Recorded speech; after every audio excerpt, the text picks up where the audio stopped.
بڑھ رہا ہے لے کے آگے ذوالفقار حیدری، جس کی جولانی کے آگے مات کھائے برق بھی، جس کی جولانی کے آگے مات کھائے برق بھی۔ اور جاتے ہی فوج عدو کو کر دیا زیر و زبر، ہو گئی بے سود آدھا کی ہر ایک تیغ و سپر، ایک صدا کانوں سے ٹکرائی محمد کے پسر، وعدہ طفلی سے کیا تم ہو گیا ہے بے خبر۔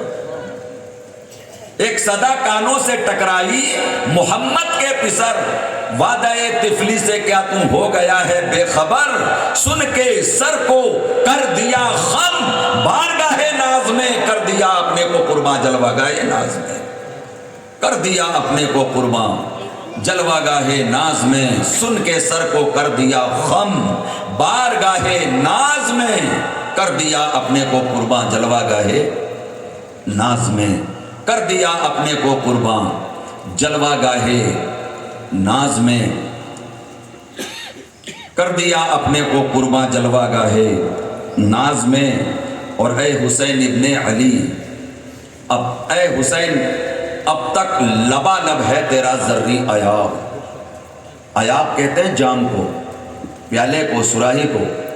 اے حسین اب تک لبالب ہے تیرا ذری عیاب، زو فشاں ہے آج تک تیری محبت کا چراغ، تو نے دھو ڈالے جبین ملت بیضا کے داغ، تو نے دھو ڈالے جبین ملت بیضا کے داغ، تو اگر اسلام کا دل ہے تو ایمان کا دماغ، عشق کا دل میں دریچہ باز کرنا چاہیے، جس کا تو آقا ہے اس کو ناز کرنا چاہیے، عشق کا دل میں دریچہ باز کرنا چاہیے، جس کا تو آقا ہے اس کو، زور سے بولو اب تو آپ ناز تو کرو کم سے کم آقا کی غلامی پر، اگر غلام ہو عشق کا دل میں دریچہ باز کرنا چاہیے، جس کا تو آقا ہے اس کو، جس کا تو آقا ہے اس کو ناز کرنا چاہیے۔ اور کرتی رہے گی پیش شہادت حسین کی، آزادی حیات کا یہ سرمدی اصول، چڑھ جائے کٹ کے سر تیرا نیزے کی نوک پر، لیکن تو فاسقوں کی اطاعت نہ کر قبول۔ حضرت کی تقریر کا پورا نچوڑ ہے یہ، چڑھ جائے کٹ کے سر تیرا نیزے کی نوک پر، لیکن تو فاسقوں کی اطاعت نہ کر قبول۔ کرتی رہے گی پیش شہادت حسین کی، آزادی حیات کا یہ سرمدی اصول، چڑھ جائے کٹ کے سر تیرا نیزے کی نوک پر، لیکن تو فاسقوں کی اطاعت نہ کر قبول، لیکن تو فاسقوں کی اطاعت نہ کر قبول۔ اور حسن اخلاق کی انمول نشانی دے دو، یہ آپ کے لیے ہے خاص طور سے، حسن اخلاق کی انمول نشانی دے دو، غم کے ٹھہرے ہوئے دریا کو روانی دے دو، غم کے ٹھہرے ہوئے دریا کو روانی دے دو، تم حسینی ہو تو احسان کے مشکیزے سے، احسان کا مشکیزہ، جی تم حسینی ہو تو احسان کے مشکیزے سے، کوئی دشمن بھی اگر مانگے تو پانی دے دو، تم حسینی ہو تو احسان کے مشکیزے سے، کوئی دشمن بھی اگر مانگے تو، کوئی دشمن بھی اگر مانگے تو پانی دے دو، حسن اخلاق کی انمول نشانی دے دو، غم کے ٹھہرے ہوئے دریا کو روانی دے دو۔ آئیے محبت سے نبی و آل نبی کی بارگاہ میں ایک بار اور درود پاک پڑھ لیں۔ اللہم صلی علی سیدنا و مولانا محمد وعلی آل سیدنا و مولانا محمد وبارک وسلم۔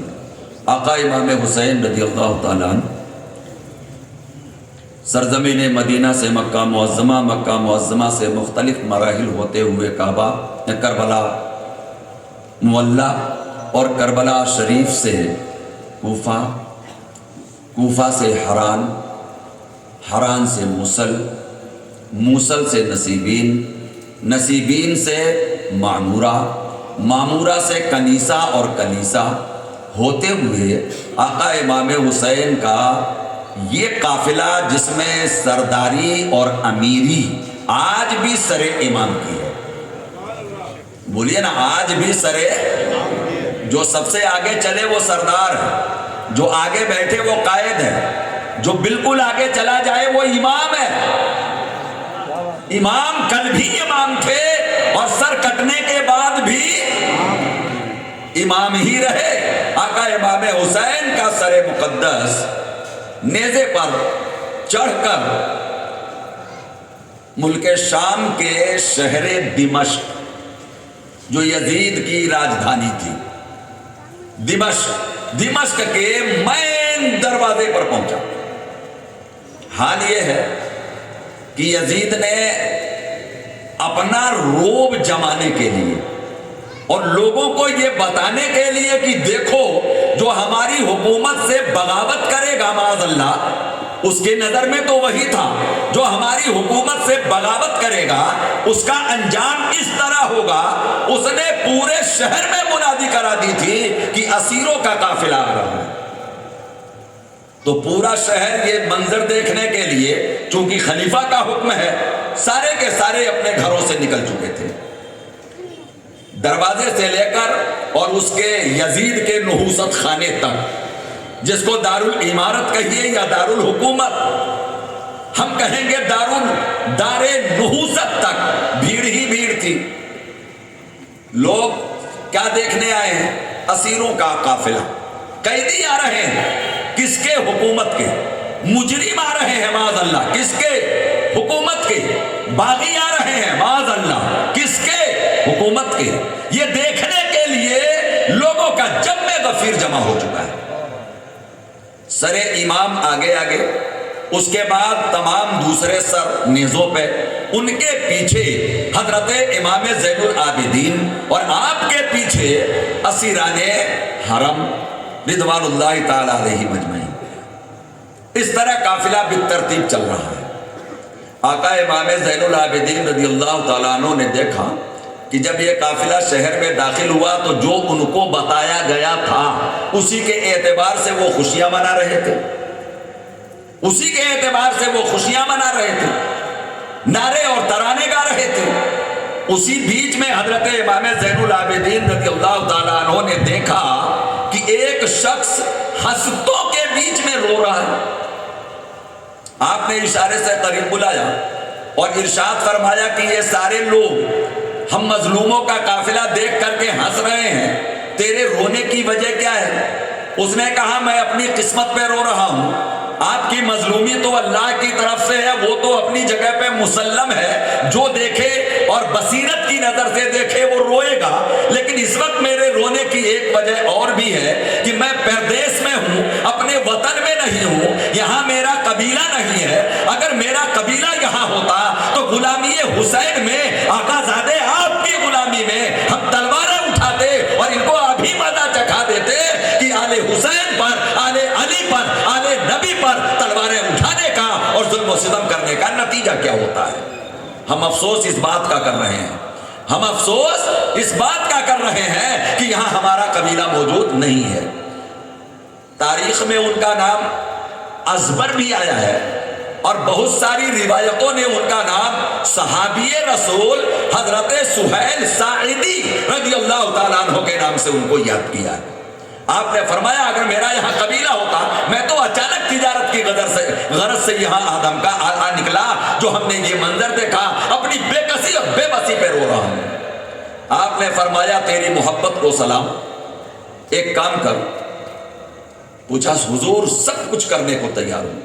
فرمایا کہ ذرا آگے بڑھ، اور وہ جو سر امام لے کر کے دھیرے دھیرے چل رہا ہے اس کو دیکھنے کے لیے یہ بھیڑ ساری کی ساری سر امام کو دیکھنے کے لیے جمع ہو رہی ہے، اس کو کسی بھی ترکیب سے آگے بڑھا دے تاکہ یہ دیکھنے والوں کا مجمع آگے بڑھ جائے۔ تو یہ جو خواتینان حرم ہیں، یہ جو ہماری بیٹیاں ہیں، ہمارے گھر کی عورتیں ہیں، ان کو بڑی تکلیف ہو رہی ہے اس جمع غفیر اور اس بھیڑ سے، اس سے تھوڑی سی انہیں نجات مل جائے گی۔ انہوں نے کہا حضور ابھی یہ کام کر دیتا ہے غلام۔ آگے بڑھے، آگے بڑھے، جیب سے 50